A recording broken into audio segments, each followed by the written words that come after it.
नमस्कार, स्वागत एवं अभिनंदन पुनः मेरे चैनल अक्षय ज्ञान पे। आज आपके समक्ष प्रज्ञा 8 पार्ट 2 काकी के अभ्यास प्रश्नों को लेकर उपस्थित हुई हूँ।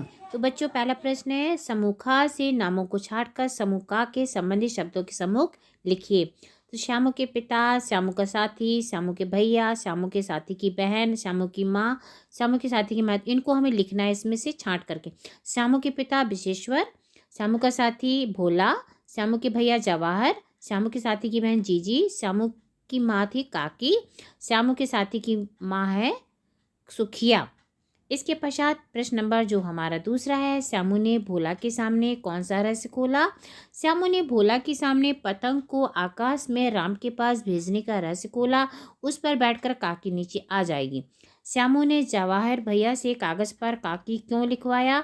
श्यामू ने जवाहिर भैया से काकी पर काकी शब्द इसलिए लिखवाया ताकि पतंग सीधे काकी को ही मिले। उस पर पढ़ लेगी काकी कि मेरा नाम है। इस तरह से उड़ती हुई पतंग को देखकर क्या सोचकर श्यामू का हृदय एकदम खिल उठा।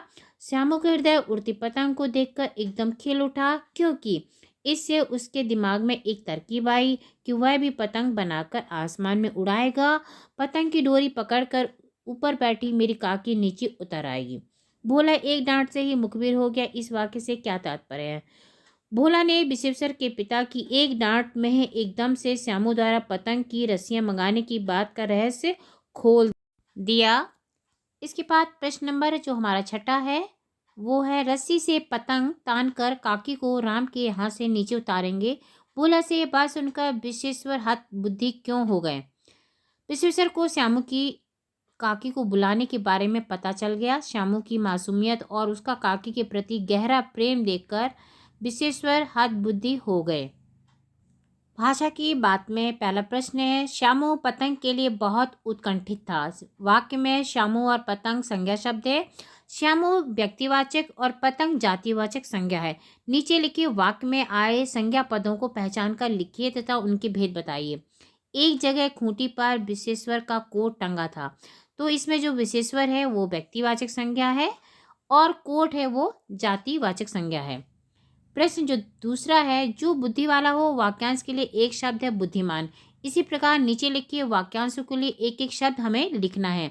जिस पर विश्वास ना किया जा सके अविश्वसनीय, जिसका स्वर्गवास हो गया हो स्वर्गीय, जो अपने मन को एकाग्र रखता हो वो है एकाग्रचित, वह स्थान जहाँ शव जलाए जाते हैं वो है शमशान।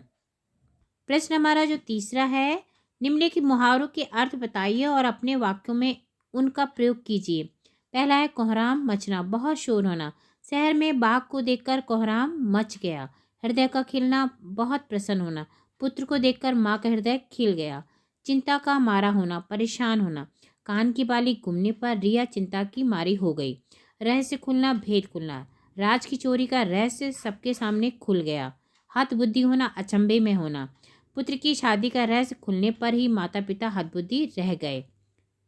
प्रश्न चौथा, समझदार शब्द में समझ संज्ञा है, उसमें दार प्रत्यय लगाकर विशेषण पद बना दिया गया है। संज्ञा शब्द में दार, एक, इत, ई, य, मान तथा वान आदि प्रत्ययों को लगाने से विशेषण शब्द बनता है। नीचे लिखे शब्दों में उचित प्रत्यय लगाकर विशेषण बनाइए। बुद्धिमान, चौकीदार, उपद्रवी, करुणा, बलवान, प्रांतीय, उत्कंठित। तो इन शब्दों में हमने उचित प्रत्यय लगाकर बनाए हैं नए शब्द।